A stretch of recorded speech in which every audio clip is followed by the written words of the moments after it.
पोहोचते त्या औरंगजेबाच्या दरबारामध्ये मुस्तेखानाला ही बातमी कळते. मुस्तेखान औरंगजेबाच्या समोर येतो आणि औरंगजेबाला म्हणतो, हुजूर बड़ी खुशी की खबर है, वो काफिर शिवा नहीं रह गया, वो शिवा मर गया.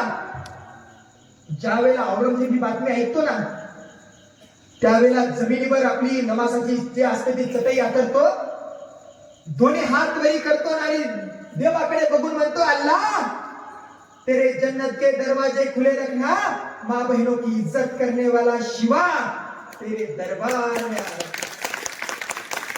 स्वराज्यावर चालून आलेला जे सगळ्यात मोठा शत्रू औरंगजेब होता ना, त्यानं सुद्धा छत्रपती शिवाजी महाराज गेल्याच्या नंतर कौतुकच करावं, एवढा महान राजा छत्रपती शिवाजी महाराज होते. छत्रपती शिवाजी महाराजांनी कधी कुणाची जात बघितली नाही. तू या जातीचा आहे, स्वराज्यामध्ये येऊ नको. तू या जातीचा आहे, स्वराज्यामध्ये येऊ नको. कधी कुणाला म्हणले? 18 पगड जाती धर्माच्या लोकांना एकत्र घेऊन छत्रपती शिवाजी महाराजांनी स्वराज्य निर्माण केले. हा विचार आज आपल्याला खऱ्या अर्थाने करणं मला वाटतं सगळ्यात जास्त गरजेचं आहे. हा विचार आज आपण या ठिकाणी करणं मला वाटतं सगळ्यात जास्त महत्वाचं आहे. आज शिवजयंतीच्या निमित्ताने छत्रपती शिवाजी महाराजांचा एक जरी विचार आपण आत्मसात केला ना, तरी मला वाटतंय खऱ्या अर्थाने शिवजयंती एक चांगल्या पद्धतीने साजरी झाल्याशिवाय राहणार नाही. जेव्हा जेव्हा या शिवरायांकडे आपण बघतो आणि जेव्हा जेव्हा स्त्रियांनी स्त्रियांचा सन्मान केलेला बघतो ना, त्या प्रत्येक वेळेला वाटतं देवाकडे हात वरी करावे, देवाला म्हणावं आणि देवाला हात जोडून म्हणावं, अरे देवा, देहात प्राण असेपर्यंत देवा तुझी कृपा असू दे. आणि जेव्हा जेव्हा माझ्या डोळ्यासमोर एखादी परस्त्री येईल ना, तेव्हा तेव्हा नजर फक्त छत्रपती शिवाजी राजांची होऊ दे. प्रत्येक वेळेला आपल्याला देवाकडे मागावं असं वाटतं. कार्यक्रमाला भरपूर वेळ झालेला आहे, आधीचा वेळ तुमचा या ठिकाणी घेणार नाही, परंतु मला वाटतं या शिवजयंतीच्या निमित्ताने छत्रपती शिवरायांचे विचार आज आपण खऱ्या अर्थाने आत्मसात करणं गरजेचं आहे. आणि छत्रपती शिवाजी महाराजांनी स्वराज्य निर्माण केलं, परंतु हे स्वराज्य निर्माण होणं कुणाची इच्छा होती? आईची होती, वडिलांची होती. आपण आपल्या आई वडिलांसाठी काय करतो हा विचार मला खऱ्या अर्थाने करणं सगळ्यात जास्त गरजेचं वाटतं. जे आई वडील आपल्या लेकराला तळहाताच्या फोडाप्रमाणे लहानाचं मोठं करतात, चांगलं शिक्षण देतात. अहो, आपल्या याच महाराष्ट्रामध्ये पाठीमागे 2-4 वर्षापूर्वी खूप वाईट घटना घडली होती. ती घटना मला वाटतं खऱ्या अर्थाने शिवजयंतीच्या निमित्तानं सांगणं गरजेचं आहे, कारण इथं जमलेल्या एखाद्या ताईनं असं चुकीचं काम भविष्यामध्ये करू नये. हे काम मला वाटतं या ठिकाणी शिवजयंतीच्या निमित्तानं सांगणं गरजेचं आहे. एका शेतकरी बापानं आपल्या मुलीला चांगल्या शिक्षणासाठी शहरामध्ये पाठवलं. शिक्षण पूर्ण झालं, ग्रॅज्युएशन पूर्ण झालं आणि ग्रॅज्युएशन पूर्ण झाल्याच्या नंतर ती स्त्री गावामध्ये आली, म्हणजे ती मुलगी गावामध्ये आली. आता वडिलांना वाटतं आपली मुलगी मोठी झाली, तिचं लग्न केलं पाहिजे. एक चांगला मुलगा बघितला, लग्न ठरलं. हळदीची तारीख ठरली, लग्नाची तारीख ठरली आणि हळदीच्या दिवशी ती पोरगी रात्रीच्या 11 वाजता घरामधून पळून गेली दुसऱ्या पोरासोबत. आणि रात्रीच्या 11 वाजतापासून बाप वेड्यासारखं सोचते, अरे माझी मुलगी कुठे गेली असेल, माझी ताई कुठे गेली असेल. थोड्या वेळाच्या नंतर 11-12 वाजले. दुसऱ्या दिवशीचे सकाळचे 7-8 वाजले आणि आई वडिलांना वाटलं कदाचित तसंच झाले आणि आपली मुलगी कदाचित कुणासोबत तरी पळून गेली असावी. त्यांना कळालं.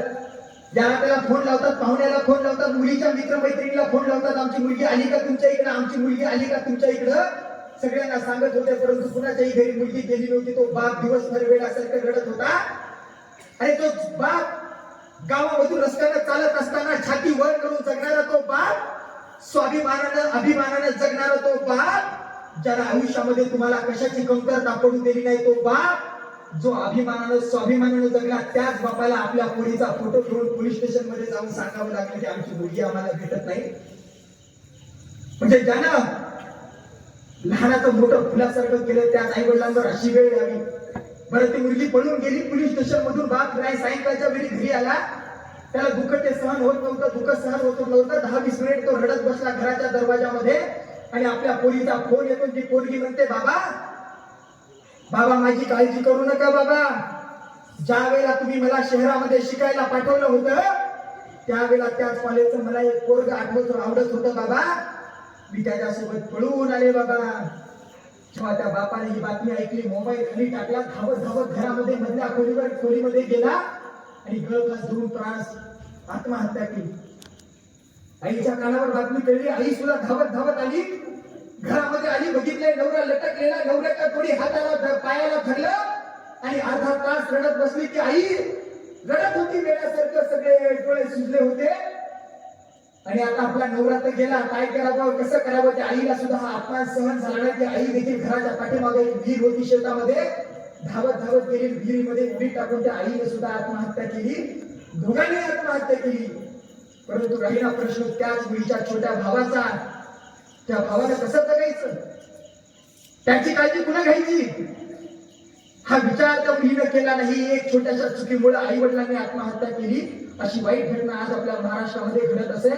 आपल्याला त्यांच्या नावाचा उल्लेख करायचा नाही, पण खऱ्या अर्थानं आपल्या अशा घटना आपल्या महाराष्ट्रामध्ये पुढे होणे म्हणून शिवजयंतीच्या निमित्ताने इथं बसलेल्या ताईंना आणि इथं बसलेल्या माझ्या तरुण मित्रांनी हा विचार शिवजयंतीच्या निमित्ताने करणं गरजेचं आहे. खरं तर बलिदान मास चालू असताना मला वाटतं थोडंसं छत्रपती संभाजी महाराजांचा सुद्धा आपण विचार या ठिकाणी करणं गरजेचं आहे. अरे 2 वर्षाचे असताना छत्रपती शंभूराजांना त्यांची आई सोडून गेली. आजी बरोबर लहानाचं मोठं झालेला शंभूराजा आपल्याच काही आपल्यामध्येच नकलेल्या काही नालायक लोकांमुळे छत्रपती शिवाजी महाराजांना त्या औरंगजेबाला शहीद केलं. अरे 40 दिवस त्या वेदना औरंगजेबाच्या त्या छत्रपती संभाजी महाराजांना सहन केल्या. कुणीतरी यायचं छत्रपती संभाजी महाराजांच्या जवळ बोट कापायचं, नख काढायचं. जसं एखाद्या गाडीमधून कापूस बाहेर काढतात तसं काहीतरी हत्यार घेऊन त्यांच्या अंगामधलं रक्त खाली काढत होतं. ते काय रक्त जमिनीवर कोसळत होतं. संपूर्ण शंभूराजा रक्ताने मापलेला होता, संपूर्ण शंभूराजा रक्ताने कोसळला होता. अरे त्या औरंगजेब म्हणत होता, अरे शंभू तू बस तेरा धर्म बदल, हम तुम्हें बख्श देंगे. परंतु संभाजी राजांना ऐकलं नाही. त्या औरंगजेबाच्या डोळ्यामध्ये डोळे घालून म्हणाला, आणि या स्वराज्यासाठी मी माझ्या प्राणाचं बलिदान देईन, परंतु माझा धर्म बदलला नाही. म्हणाला होता तो औरंगजेब, तेरा स्वराज्य हमारे कदमों में लाकर डाल दे, बख्श देंगे तुझे. पण ऐकलं नाही.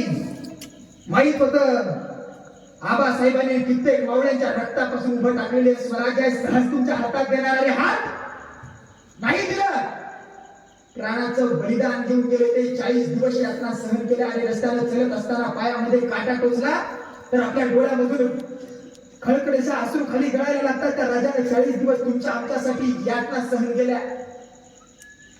आणि ते औरंगजेब प्रत्येक वेळेला जेव्हा जेव्हा शंभू राजाच्या जवळ येत होता तेव्हा तेव्हा त्या डोळ्यामध्ये फक्त आग दिसत होती. कधी त्या औरंगजेबाच्या समोर शंभू राजाचे डोळे कधी झुकले नाही, म्हणून त्या औरंगजेबाने छत्रपती शंभू राजांचे डोळे काढले असावे. ते आता काही दिवसापूर्वी रिलीज झालेला छावा नावाचा चित्रपट, त्याच्यातला कदाचित ओळी त्या ठिकाणी आठवल्या असतील. त्या वेदना बघितल्याच्या नंतर त्या छत्रपती संभाजी महाराजांचं ते धैर्य बघून, पराक्रम बघून कदाचित त्यावेळेला त्या ओळी आठवल्या असाव्या की हाथी घोड़े तोड़ तलवारे, अरे ठोस तो तेरी सारी है, पर जंजीर में जकड़ा राजा मेरा आज भी सबके भारी.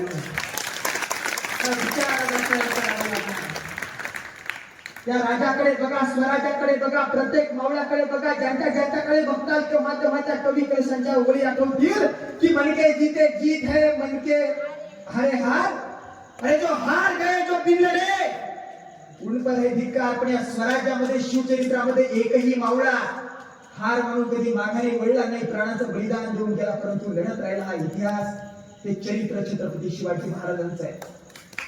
शेवटच्या 4-5 मिनिटांमध्ये मला वाटतं काही छत्रपती शिवरायांचे विचार आज आपण या ठिकाणी आत्मसात करणं सगळ्यात जास्त महत्वाचं आहे असं मला वाटायला लागतं. एखादा काल्पनिक नावाचा पुष्पा नावाचा चित्रपट येतो आणि त्या पुष्पा नावाच्या चित्रपटामधील ते झुकेगा नाही साला नावाचे आपण आपल्या मुलांनी स्टेटसला ठेवावे, रील बनवून सोशल मीडियावर अपलोड करावे. परंतु खरे जे रिअल हिरो आहे ते छत्रपती शिवराय आणि छत्रपती संभाजी महाराज देखील आज आपल्याला समजणं गरजेचं आहे. आणि ज्या वेळेला तो मिर्झाच्या जयसिंगासोबत तह झाला त्यावेळेला स्वराज्यामध्ये फक्त 16 किल्ले राहिले होते.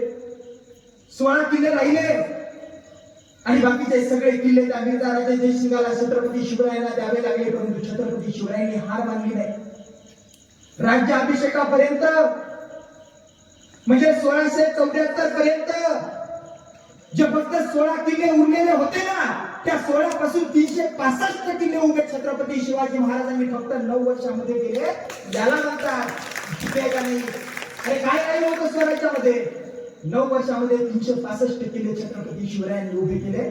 हा खऱ्या अर्थानं आज आपण आपल्या मुलांना रील स्टार बनवू शकलो, परंतु रिअल स्टार आज आपण त्यांना बनवणं मला वाटतं सगळ्यात जास्त महत्वाचं आहे. आज या शिवजयंतीच्या निमित्तानं आज आपल्याला व्यसनमुक्तीकडे लक्ष देणं सगळ्यात जास्त गरजेचं आहे. म्हणजे छत्रपती शिवाजी महाराजांच्या जयंतीच्या निमित्तानं छत्रपती शिवाजी महाराज की जय म्हणून अशा घोषणा आपल्या गावातील तरुणांनी कराव्या आणि त्यांच्या तोंडामध्ये विमलची बुडी असावी.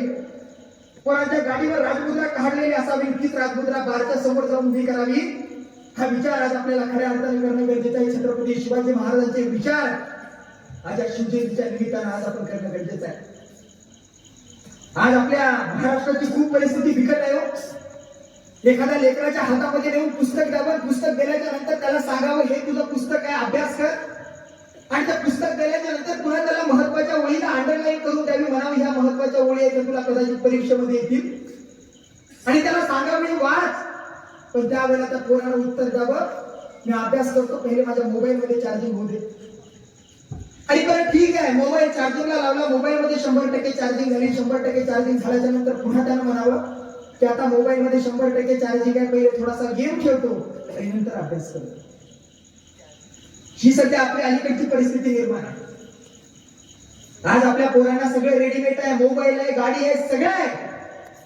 छत्रपती शिवाजी महाराज या स्वराज्याचे राजे झाले, राज्याभिषेक झाला आणि दुर्दैवाने 1680 मध्ये तो काळा दिवस आपल्या बाळराज. एक गोष्ट नेहमी लक्षात ठेवा बाळराज, तुम्हाला स्त्री नाचवणारा नाही, तुम्हाला स्त्री वाचवणारा राजा पाहिजे. 12 वर्षाचे शिवराय असताना मासव जिजाऊंनी संस्कार दिले, त्यावेळेस माजी जिल्हा परिषद सदस्य आदरणीय रामरावजी भालेराव साहेब यांचा सत्कार करण्यासाठी मी महाराज नागरावजी भंगे पाटील यांचा सत्कार करण्यासाठी